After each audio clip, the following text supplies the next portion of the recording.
Oi, alunos, tudo bom? Vamos a mais uma videoaula. Então chegamos ao último capítulo, dessa nossa apostila número 1, Biotecnologia e Bioética. Muito bem.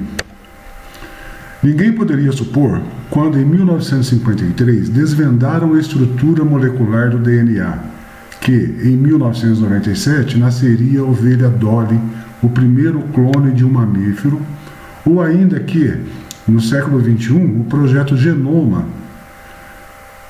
humano sequenciaria nossos genes, que nasceria o primeiro clone brasileiro, que seria anunciado a criação do primeiro organismo com genoma 100% sintético. A partir da estrutura do DNA, começava a biologia molecular, um enorme impulso para a engenharia genética através da biotecnologia.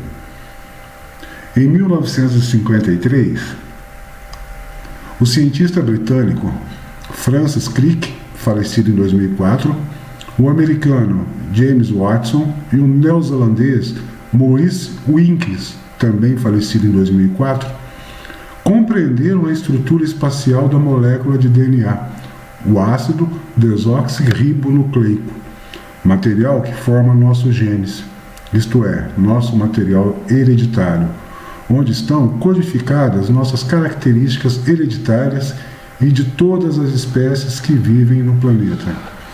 Então aqui uma foto real, tá? Do cientista Watson e Crick, e aqui Maurice Wilkins, tá? Todos eles ao lado das suas estruturas, dos seus esquemas de fita dupla de DNA. A clonagem e a ovelha Dolly. Pouco antes do século XX, já eram realizados experimentos com embriões, principalmente a partir de ovócitos de anfíbios, bem grandes em comparação aos de outros animais, e por isso de fácil manipulação. Os resultados obtidos ensinaram muito aos pesquisadores, mesmo sem as técnicas e os recursos de hoje. Mais experimentos foram feitos, até que surgiu a sensação do mundo científico, revelada por Ian Illmut, na Escócia, em 1997, ou seja, o nascimento da ovelha Dolly. Então está aqui, duas ovelhas idênticas em pé em um campo, a ovelha Dolly, o primeiro mamífero a ser clonado. Como que foi feito isso, turma? Então, de uma primeira ovelha, retirou-se um grupo de células de sua glândula mamária, as quais foram cultivadas em meio de cultura por alguns dias. De uma segunda ovelha foi colhido um ovócito, cujo núcleo foi substituído pelo núcleo de uma célula de glândula mamária da primeira ovelha. A fusão do ovócito com seu novo núcleo foi feita com corrente elétrica, ou seja, um choque, e em seguida o gameta feminino, com nova informação genética, entrou em divisão e formou um embrião. Este embrião foi implantado no útero de uma terceira ovelha, que é a mãe de aluguel de Dolly, que foi a mãe de aluguel de Dolly. Esta, ao nascer, tornou-se um clone, ou cópia geneticamente idêntica da primeira ovelha, que tinha 6 anos de idade quando Dolly foi apresentada ao mundo aos 7 meses. Então, essa aqui é a ovelha a ser copiada. Então, dessa ovelha foi tirado células de glândula mamária. Ela foi cultivada, ok? De uma outra ovelha, retirou-se o ovócito, tá certo? Desse ovócito, retirou-se o núcleo vazio, tá? O que aconteceu? Colocaram uma célula mamária através de uma fusão por corrente elétrica. Fundiram, tá? As duas, célula e ovócito, Esse ovócito, com o núcleo 2N, é implantado no útero de uma terceira ovelha. Então, dentro dessa terceira ovelha, que foi a mãe de aluguel. Daí nasce Dolly, o primeiro mamífero clonado. A ovelha Dolly foi criticada em fevereiro de 2003 pelo cientista do Instituto Roslin em Edimburgo, pois apresentava sérios problemas de saúde. Claro que copiar um animal em laboratório levantou enorme polêmica, principalmente quando se aventou a possibilidade ou disposição de obter clones humanos, tema que incendiou as discussões no mundo científico, além de incitar aqueles que não admitem a clonagem humana por acreditarem que ela fere a ética, a moral e a religião.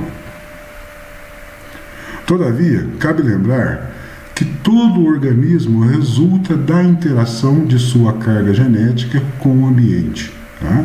Até os gêmeos idênticos e os clones. Ou seja,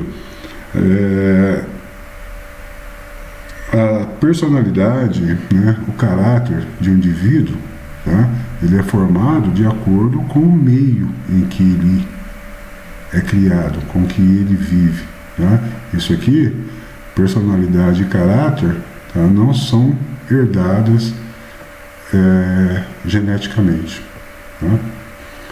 A clonagem reprodutiva pode vir a salvar espécies ameaçadas de extinção, tá? Quando falham os métodos convencionais, como proteção ambiental e reprodução em cativeiro.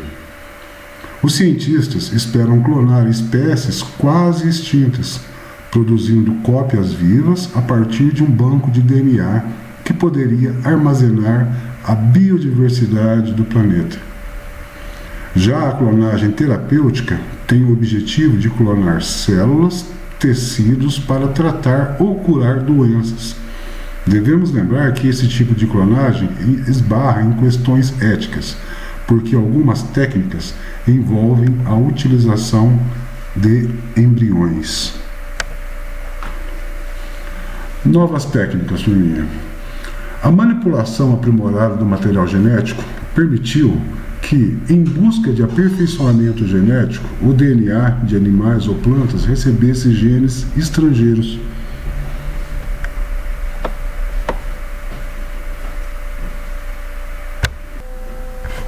Esses organismos geneticamente modificados, tá, ou OGMS, tá, organismos geneticamente modificados, são chamados transgênicos.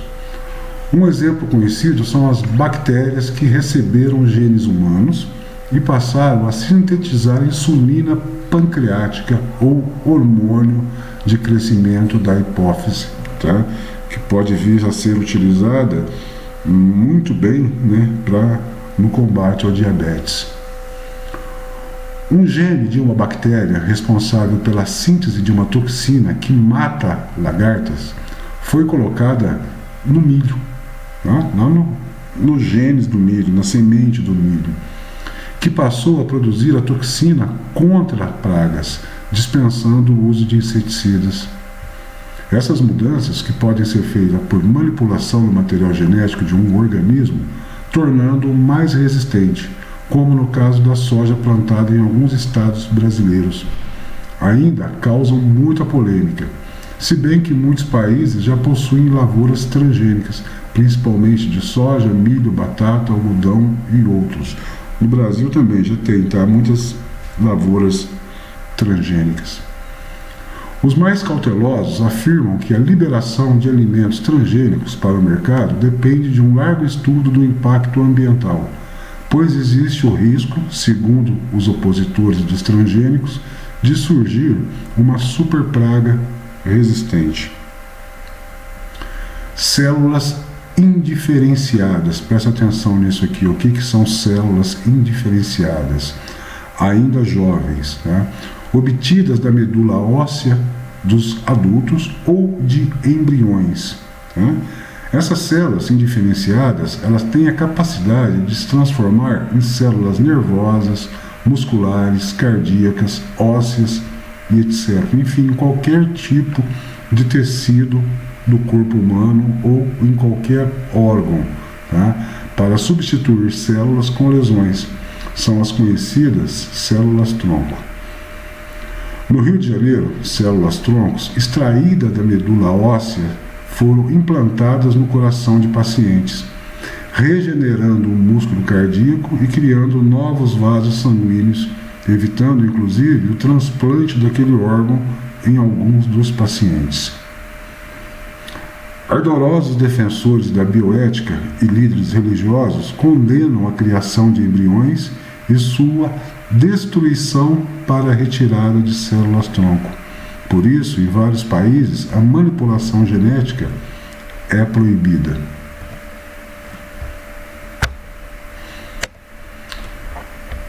Projeto Genoma Humano.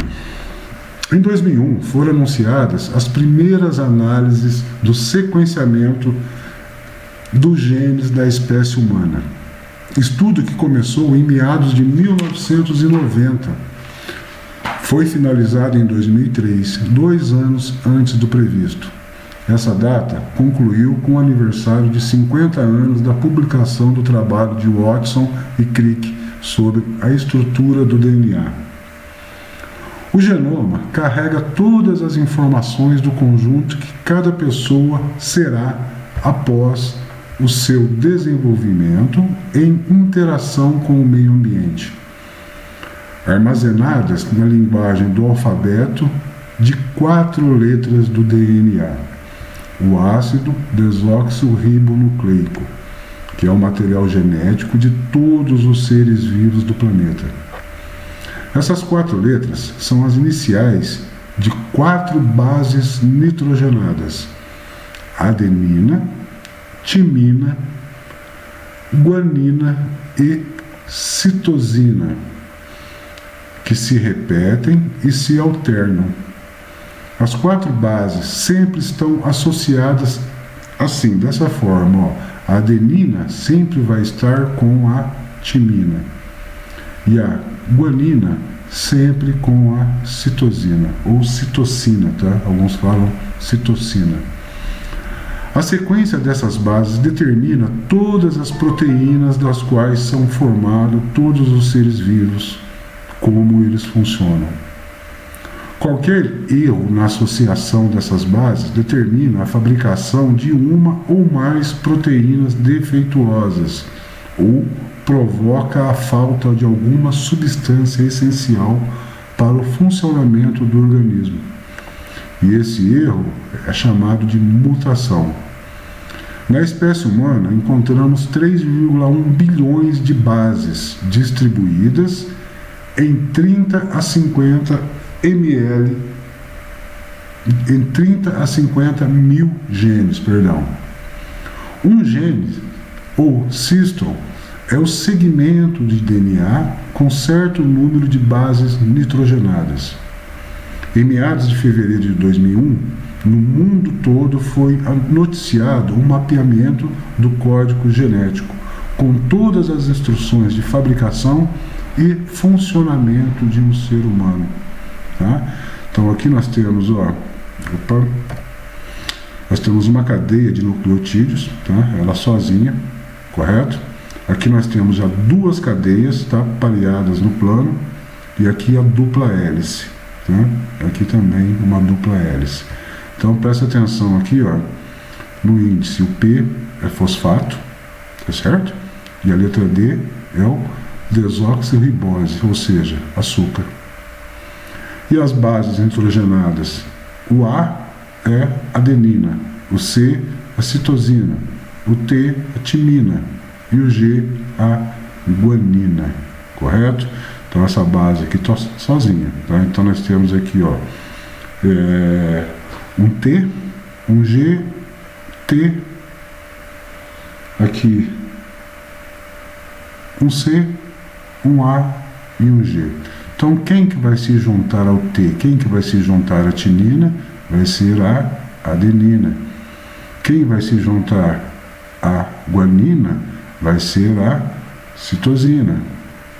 Aí de novo, a timina com a adenina, ou a citosina com a guanina, a adenina com a timina, sempre dessa forma, tá? A guanina com a citosina.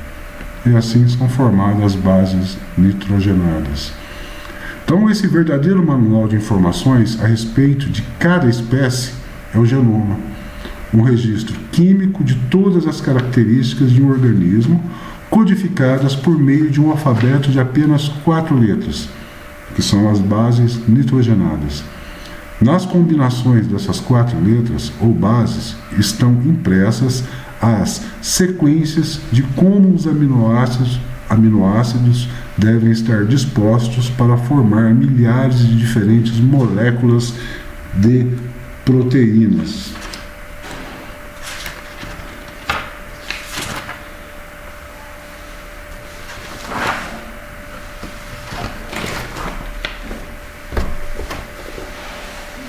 De proteínas que sintetizamos, né, responsável pela forma e pela função do nosso e de outros organismos.